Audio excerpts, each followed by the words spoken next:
बात करने वाले हैं क्लास 10 यूपी बोर्ड के एनसीईआरटी का पहला चैप्टर था प्रकाश का परावर्तन तथा अपवर्तन का लास्ट पार्ट है ये, थ्योरी से रिलेटेड लास्ट टॉपिक है ये। तो वीडियो को स्टार्ट करने से पहले आप लोगों से छोटी सी रिक्वेस्ट है कि यदि आप हमारे चैनल पर नए हैं तो चैनल को सब्सक्राइब करिए और बेल आइकन को दबाना ना भूलें ताकि हमारा वीडियो आप तक जरूर पहुंचे। तो बात करने वाले हैं आज हम लेंस की तथा प्रकाशीय केंद्र की, लेंस के लिए यूवीएफ में संबंध तथा लेंस की क्षमता पर। तो जो बातें हम दर्पण में किए थे अर्थात प्रतिबिंब के बनने के नियम, सेम बातें वही लेंस में भी रहेगी, ठीक। उसके बाद हमारा बात आता है प्रतिबिंब कैसे बनता है। तो प्रतिबिंब में जो बातें दर्पण में की गई थी वही बातें लेंस में भी रहेंगी। और अब हम बात करते हैं लेंस की। लेंस हमारा जो होता है परिभाषा कुछ इस प्रकार से है लेंस की। लेंस एक पारदर्शी माध्यम होता है। लेंस एक पारदर्शी माध्यम होता है जो दो गोलीय पृष्ठों अर्थात एक गोलीय एक समतल पृष्ठ से मिलकर बना होता है।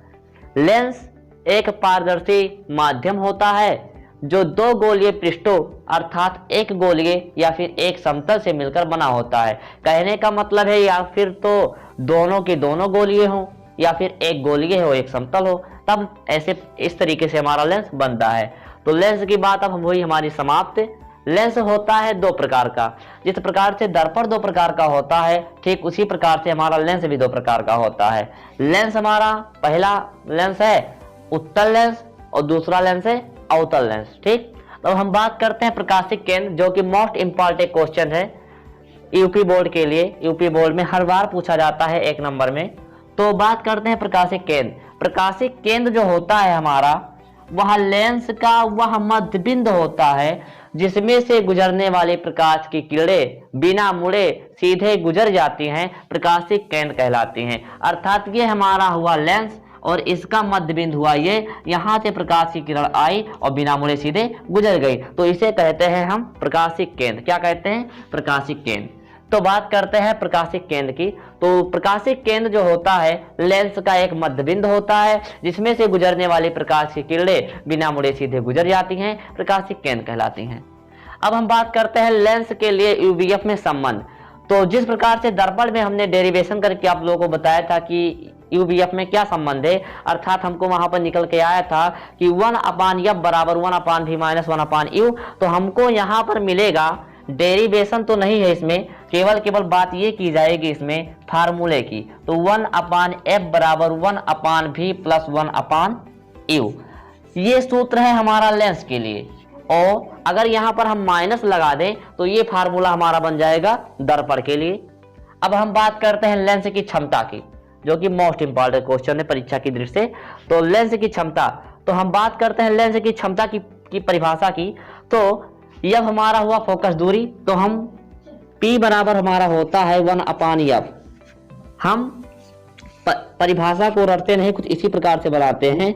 ये हुआ हमारा फोकस दूरी और ये हुआ हमारा 1/f। तो फोकस दूरी के प्रतिलोम को अर्थात फोकस दूरी के व्युत्क्रम को लेंस की क्षमता कहते हैं। लेंस की क्षमता का मात्रक होता है डायोप्टर। लेंस की क्षमता का मात्रक होता है डायोप्टर। लेकिन ये यहाँ पर एक शर्त है कि जो हमारी फोकस दूरी होती है वो हमेशा मीटर में होनी चाहिए। फोकस दूरी किस में होनी चाहिए? मीटर में होनी चाहिए। तो फोकस दूरी के प्रतिलोम को लेंस की क्षमता कहते हैं। अब हम बात करते हैं डायोप्टर की। Important question. तो बात करते हैं डायोप्टर की। तो एक डायोप्टर की परिभाषा देंगे हम कि एक डायोप्टर लेंस की वह क्षमता है जिसकी फोकस दूरी 1 मीटर होती है। अर्थात P बराबर हमारा हुआ 1/f। अगर हम f सेंटीमीटर में लिए हैं तो फार्मूला ये होगा, अगर f को हम लें सेंटीमीटर में तो हमारा होगा 100/100 ये होगा, अगर f को हम सेंटीमीटर में लें। तो डायोप्टर की परिभाषा होगी, तो एक डायोप्टर लेंस की वह क्षमता है जिसकी फोकस दूरी 1 मीटर होती है। अब एक बार फिर से देखते हैं लेंस। लेंस एक पारदर्शी माध्यम होता है जो दो गोलीय पृष्ठों अर्थात एक गोलीय एक समतल पृष्ठ से मिलकर बना होता है। अर्थात कहने का मतलब है कि लेंस जो होता है या फिर दोनों के दोनों गोलीय हो, या फिर एक गोलीय हो, या फिर एक समतल हो। अगर इस प्रकार का कंडीशन है तब तो लेंस इस प्रकार से बनेगा। अब बात करते हैं प्रकाशिक केंद्र। प्रकाशिक केंद्र लेंस का वह मध्यबिंदु होता है, अर्थात हमारा ये हुआ लेंस और लेंस के मध्यबिंदु अर्थात इसका ये बिंदु, और यहां से आने वाले प्रकाश की किरण बिना मुड़े सीधे गुजर जाती है। अर्थात कहने का मतलब है यदि हम यहां से प्रकाश की किरण डालें तो वो बिना किसी भी प्रकार की बाधा उत्पन्न किए सीधे अपने मार्ग पे चली जाती है। तो ये जो हमारा बिंदु हुआ ये, इसी बिंदु को कहा जाता है प्रकाशिक केंद्र। अब बात करते हैं लेंस के लिए यूवीएफ में संबंध। जिस प्रकार से दर्पण में हमने आपको डेरिवेशन करके बताया था कि 1/f बराबर हमारा वहां पर निकल के आया था 1/v माइनस 1/u, तो ठीक उसी प्रकार से यहां पर होगा 1/f बराबर 1/v प्लस 1/u। बात केवल यहां पर माइनस की है और यहां पर प्लस की है। अगर यहां पर माइनस दिया रहेगा तो ये होगा अवतल दर्पण का सूत्र, अवतल दर्पण के लिए यूवीएफ में संबंध, और अगर प्लस दिया है तो लेंस की बात होगी। अब बात करते हैं लेंस की क्षमता अर्थात P बराबर 1/f की।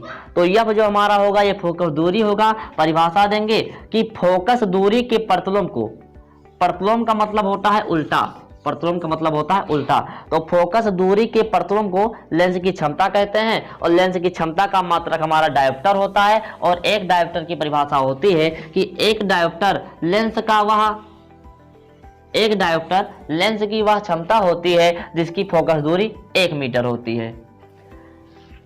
अब इसी पर अपना वीडियो हम बातें समाप्त करते हैं। अगर वीडियो अच्छा लगे तो सब्सक्राइब करें और बेल आइकन को दबाना ना भूलें।